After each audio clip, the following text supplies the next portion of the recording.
제21대 국회 마지막 정기국회에서도 여야 간 막말이 난무하고 대립과 갈등, 이념 논란이 계속되는 가운데 여야 정치권을 향해 쓴소리를 아끼지 않는 보수의 책사로 불리는 윤여준 전 환경부 장관. 제16대 국회의원, 환경부 장관, 대통령 비서실 공보수석 비서관 겸 대변인, 여의도 연구소장 역임. 내년 총선을 앞두고 여야 정치권의 변화를 강조. 요즘에 여야 간에 주고받는 말을 보면요, 이건 막말이에요, 그냥. 네, 거친 말들이 너무 많습니다. 품격이고 뭐가 없어요.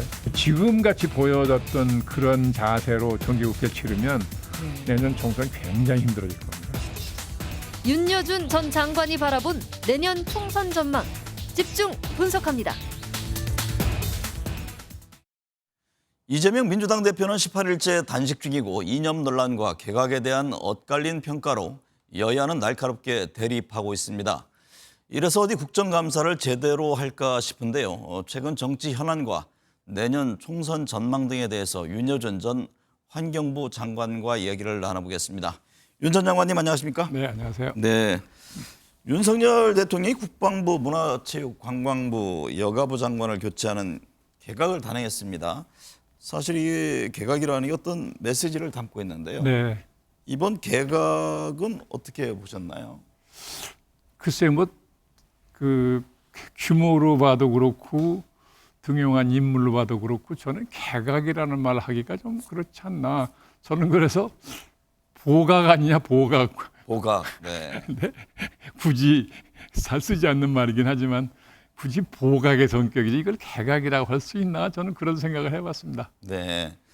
이재명 대표의 단식 투쟁이 길어지고 있습니다. 대화 타협이라는 이 정치 본령이 사라진 지가 오래됐고요. 야권 결집이라든가 이런저런 평가가 나오는 가운데 출구 전략에 마땅치 않다 이런 지적도 나옵니다. 이재명 대표의 단식은 어떻게 보고 있습니까? 제가 보기에는 지금 이분이 18일째입니까? 며칠째죠?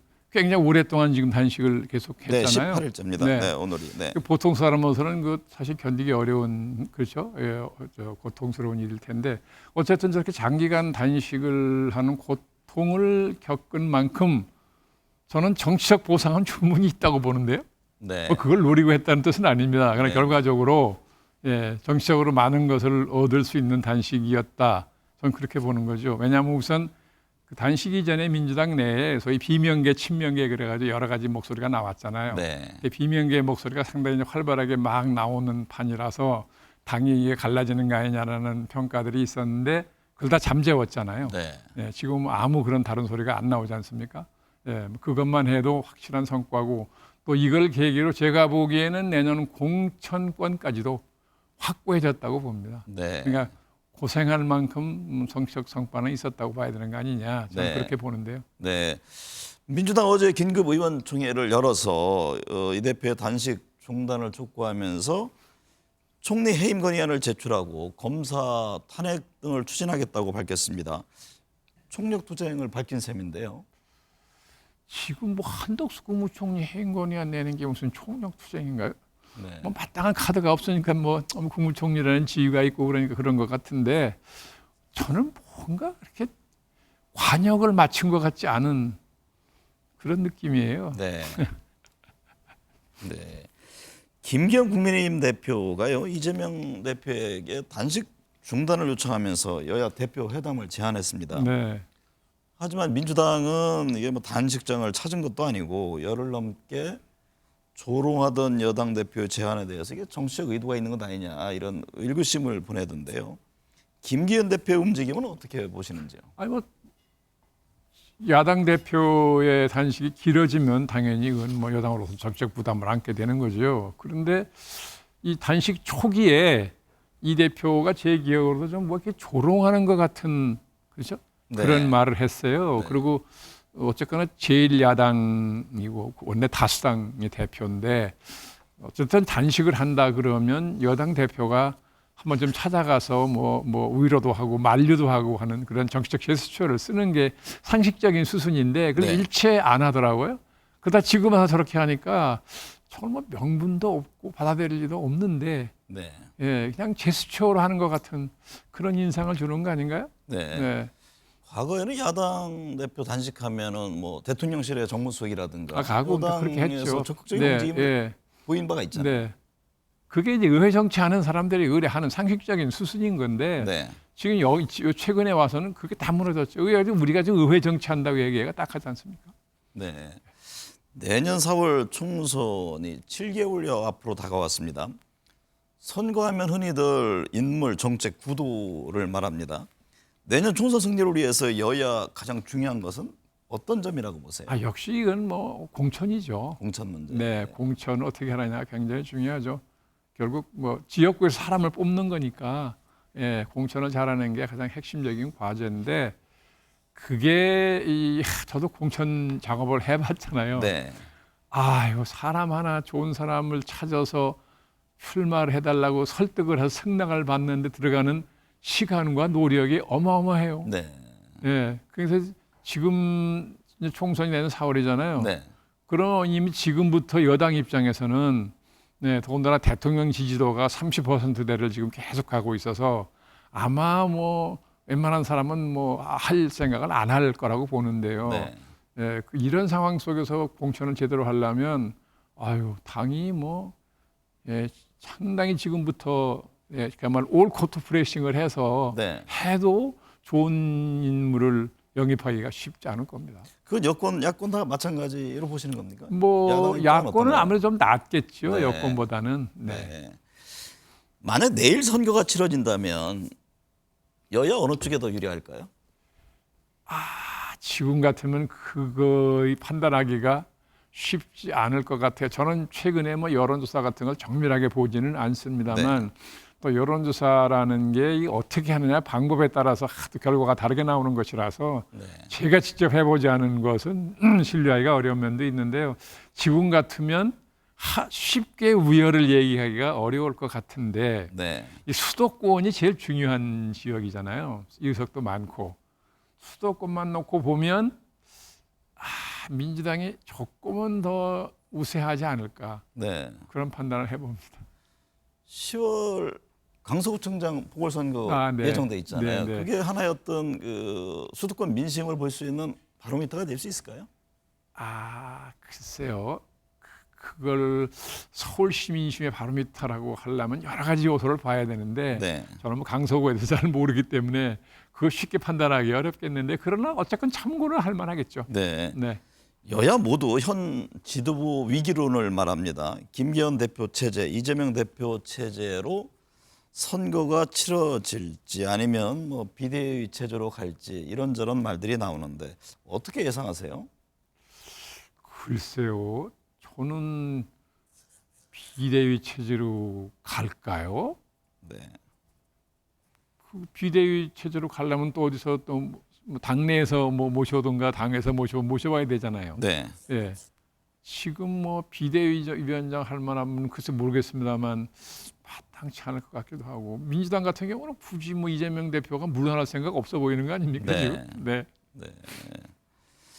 최근에 국민의힘 당 지도부가 박근혜 전 대통령을 만났습니다. 네. 윤석열 대통령과의 만남도 제안했다고 하는데 보수층 결집을 위한 움직임으로 해석들을 합니다. 이 점은 어떻게 보세요? 당연히 그것 때문에 했겠죠. 총선 앞두고 박근혜 전 대통령이 아직은 그 지지하는 말하자면 유권자가 꽤 있잖아요. 네. 그러니까 총력 태세를 갖춰야 되니까 박근혜 전 대통령 찾아가서 이렇게 뭐 좀 앙금 같은 게 있으면 풀어가지고 총선 때 그 지지 세력의 도움을 받겠다는 뭐 그 생각으로 간 거겠죠. 네. 네. 근데 지금 대구 경북 이른바 TK 지역에서 최경환 전 부총리라든가 우병우 전 수석 등 네. 뭐 친박계의 뭐 신당 얘기도 한때 흘러나오기도 했잖아요. 그럴 가능성도 있을까요? 신당까지 박근혜 전 대통령이 신당까지 만들 거라고 보진 않는데요, 저는. 네. 네. 그리고 신당을 만든다는 게 무슨 지역당 만들 것도 아니고요. 신당 만든다는 게 생각처럼 쉽지 않습니다. 네. 네. 한동훈 법무부 장관의 내년 총선 역할론에 대해서 뭐 비대위원장, 선대위원장 얘기가 나옵니다. 이 점은 어떻게 보시는지요? 아니 저는 뭐 얼마 전에 그 방송에 나가서 네. 그 한동훈 법무장관이 지금 의회 쪽으로 정당 국회 쪽으로 가는 것은 나는 뭐 반대까지는 아니지만 적절치 않다고 본다. 그러셨죠. 네, 행정부에서 좀 더 경험을 쌓고 가도 늦지 않은 거 아니냐라는 얘기했었는데 지금 선거가 정 다급해지면 지금 뭐 여권 인사 중에 그래도 지지도가 높은 분이니까 뭐 당에서 영입하려 그러겠죠. 네. 네. 실제 그랬을 경우에 여당에는 어떤 유리한 국면이 조성될 것으로 보십니까? 아니 단독으로 맡기보다는 저 같으면 예를 들어 원희룡 지금 국토부 장관이라든지 뭐 나경원 전 의원 같은 국민들한테 비교적 인기가 있는 평판이 괜찮은 이런 몇 분들하고 뭐 공동 선대위원장 같은 것도 생각해 볼 수 있는 거 아닌가요? 네. 뭐 그런 것도 좀 자연스러울 수 있겠다고 보는데.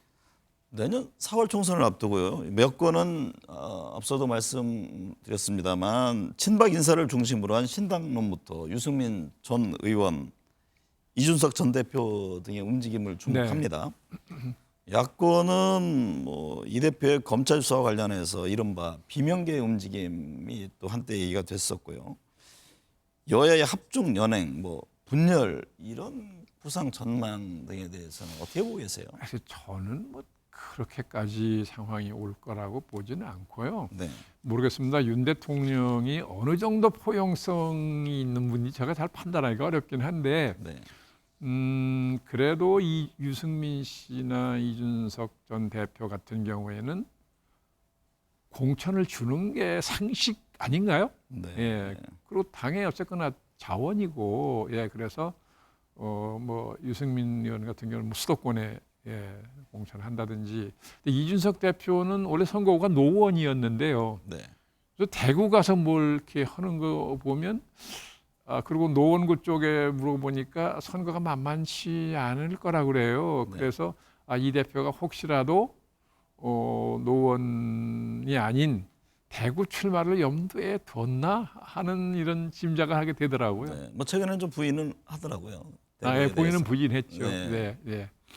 그래서 어쨌거나 윤 대통령은 과정이 어찌됐든 간에 저는 유승민 전 의원이나 이준석 전 대표는 반드시 끌어안고 가야 된다고 봅니다. 네. 그게 선거에도 유리할 거고요, 분명히.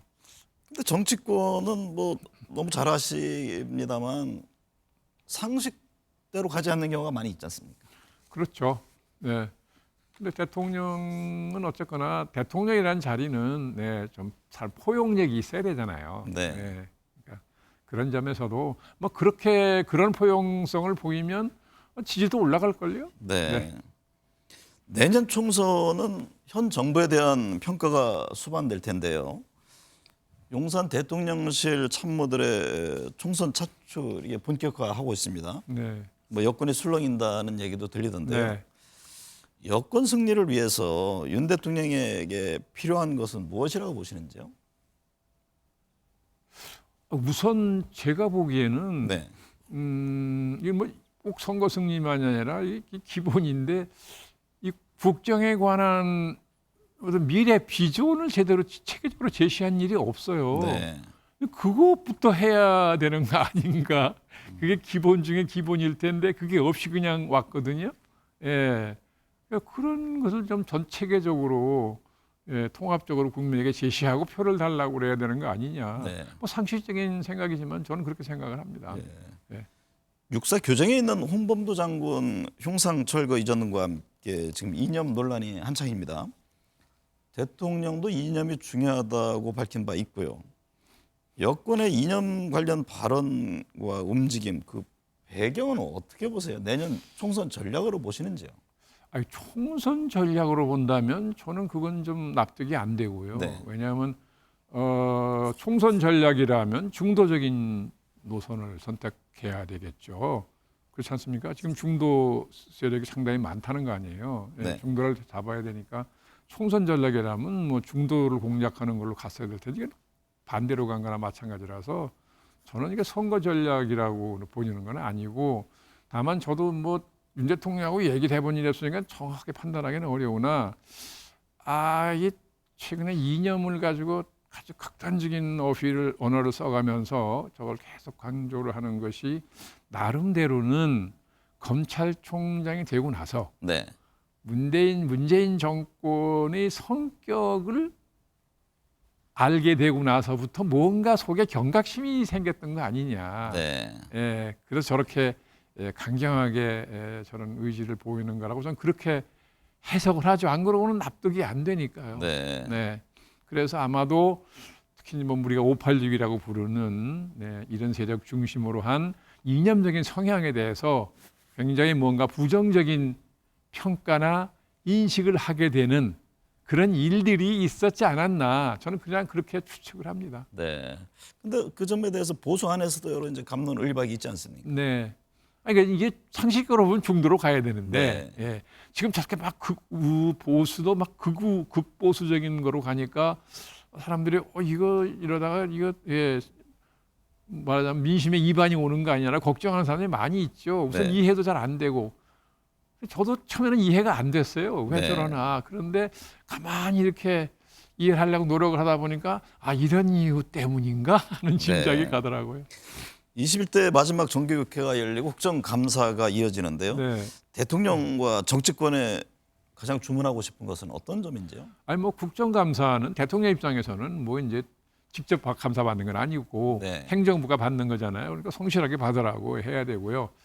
근데 이 국감이라는 게 이 여당 입장에서는 자꾸 이렇게 무슨 정부를 옹호하고 하려고만 하는 게 능사처럼 생각하는 경향이 있는데 그러면 안 되거든요. 입법부는 입법부대로의 소임이 책임이 있어요. 네. 아무리 여당이지만 입법부 구성원으로서는 행정부를 견제하고 비판할 건 해야 되는 거거든요. 야당처럼 할 수는 없어도. 예, 그런데 그렇게 하려면 사실은 이 여당이 준비를 굉장히 여러 달 동안 굉장히 체계적으로 해야 됩니다. 네. 근데 지금 여당 하는 걸 봐서는 그런 준비를 체계적으로 할 수 있을 것 같지 않고 이렇게 되면 또 이제 국정감사 할 때 덮어놓고 막 이제 정부에 변명하고 옹호하고 하는 이런 태도로만 일관하면 국민들이 상당히 분노할 거요. 네. 네, 그게 총선에 영향을 많이 받을 겁니다. 부정적인 국정감사 어떤 모습을 보이냐에 따라서 총선까지 그럼요. 영향 많이 줄 받죠. 것이다. 네. 네.